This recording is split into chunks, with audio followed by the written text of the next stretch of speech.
what's going on, you guys? Nick here with Nick Strength and Power, and welcome to another episode of Nick Strength and Vlogs. Thank you guys again for coming over here. I really appreciate it. Make sure you like this video. It really helps out a lot. Make sure you subscribe to this channel if you have not already for vlogs and bonus content. Now, let's get right into the topic at hand. So, a question that I get asked a lot, and specifically that I got asked a lot last night when I posted this photo of Shawn Rhoden hitting a vacuum pose. This was a Photoshop picture that a fan sent me that's kind of a hybrid between Chris Bumstead and Shawn Rhoden. Now, the reason he made this photo was because Shawn Rhoden put up a post on Instagram replying to a comment, and the comment asked him, are you going to hit a vacuum pose at the 2019 Olympia? And Shawn had an affirmative response where he said, let's do this. So I wanted to post up this picture and generate the discussion of how Shawn would look with a vacuum pose. And this generated a lot of controversy of people on either side of the aisle, people that are firmly against the vacuum pose and people that are heavily in favor of it. And a lot of people asking me if I'm sponsored by Dyson because I talk about vacuums so much. So I wanted to talk about why I talk about the vacuum pose so much. So in the past, a heavy focus of bodybuilding commentary and bodybuilding YouTube channels and bloggers, whatever you want to call them, has been on negatively critiquing physique, specifically the midsection issue with men's open bodybuilders. A lot of people like to pick on that fact, and I like to pick on it too. I think when it's really, really bad, it deserves to be pointed out.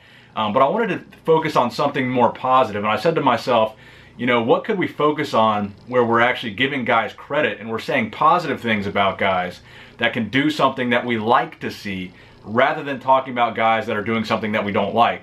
So I thought the vacuum pose was a perfect example of that, because so many people are in agreement that the vacuum pose makes physiques look more aesthetic, it makes physiques look more classic. And by practicing and training for a vacuum pose, what you're effectively doing is training your midsection, your abdominal muscles, to be able to control them better. So even if you can't hit a vacuum pose on stage, or you don't look good hitting a vacuum pose on stage, by training for a vacuum pose or practicing a vacuum pose, you're effectively still achieving the same result by controlling your abdominal muscles better and not having a bloated gut on stage, because you're able to control it better because you've been practicing the vacuum. So I think the vacuum pose, whether you're talking about should it be mandatory, whether you're talking about how good it looks, whether you're talking about should a Mr. Olympia and Men's Open hit a vacuum pose, the end result of the conversation is the same. You're still achieving the same result. The fans are still saying we want a smaller midsection, we want a smaller waist, we don't want to see bloated midsections on stage, but we're saying that in a positive way by saying when Rolly Winkler hits a vacuum pose, he looks amazing. More guys should be like Rolly Winkler. As opposed to seeing someone with a gut and saying, this guy looks terrible, don't be like this guy. I think it's more positive to say, okay, here's a guy that has crazy abdominal control. He's hitting a vacuum pose. We like that. We think that looks good. We think more people should do it. So, do I think the vacuum pose should be mandatory in men's open bodybuilding? No. Do I think more people should do vacuum poses in mandatory bodybuilding? Yes. And the argument that it comes down to is, well, if you look better with crunched abs, you should hit a crunched abdominal pose. And I agree with that.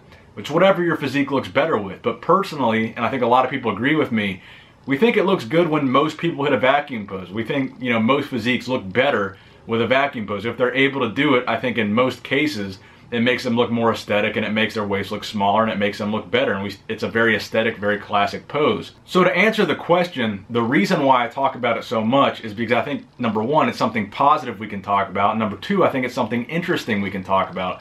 Because when it comes down to it, at the end of the day, bodybuilding, classic physique, men's physique, if all we ever said in our commentary was, this guy looks good, he deserved to win, this guy looks great, he deserved to win, it would be boring. You're just looking at physiques up on stage. If you don't have an interesting talking point that people are very passionate about, the whole sport or the whole pageant, whatever you want to call it, it gets boring.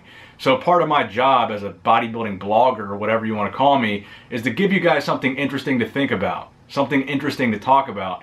And whenever I post or make a video about the vacuum pose, it generates a huge conversation, because so many people are so firmly for it, and then the people that are against it are very passionate against it. The people that can't do it or don't like it, they effing hate the vacuum pose, and they're willing to speak their mind on it.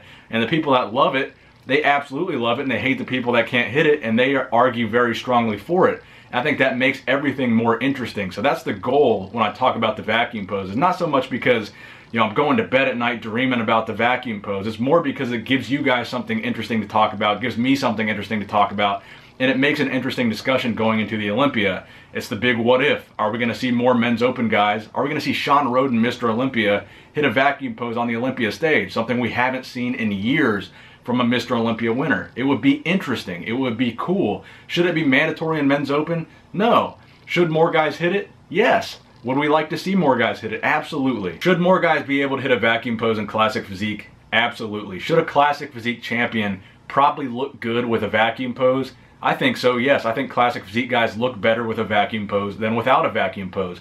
Would it actually work for the vacuum pose to be mandatory in Classic Physique? Probably not. But would I like to see more classic guys be able to do a vacuum? Yes. Would most of you guys like to see more classic guys do a vacuum? Yes. What is the solution, or what is the, what do we do to make that happen? Do we just talk about it more and more people are encouraged to hit it? Or do we say it should be mandatory and create this controversial conversation that everyone is talking about the vacuum pose, which is exactly what happened when I made that video. I made that video, should the vacuum pose be mandatory, to really stir the pot and generate conversation about the vacuum pose, and that's exactly what that video did. I mean, Dave Palumbo did a 5-person panel talking about the vacuum pose that included Classic Physique Mr. Olympia, Classic Physique Arnold Classic champion, and that's all because I made that video, should the vacuum pose be mandatory. Then I posted up that post on my Instagram of Sean Roden hitting the vacuum pose, and that post was reposted by Sean himself and by Chris Bumstead, and it made everybody start talking about it again. So that's the goal when I talk about the vacuum pose, is give you guys an interesting conversation, something interesting to talk about. And I think it's fun to talk about it and fun to explore it. Would it work as a mandatory pose? Probably not. Would I like to see more people do it? Yes. So that is the answer to your guys' question. That's why I talk about the vacuum pose so much. I hope you guys enjoyed this video. Again, make sure you subscribe to this channel for vlogs and bonus content. It really means a lot to me. Thank you guys for watching. Nick Strength and Power, signing out.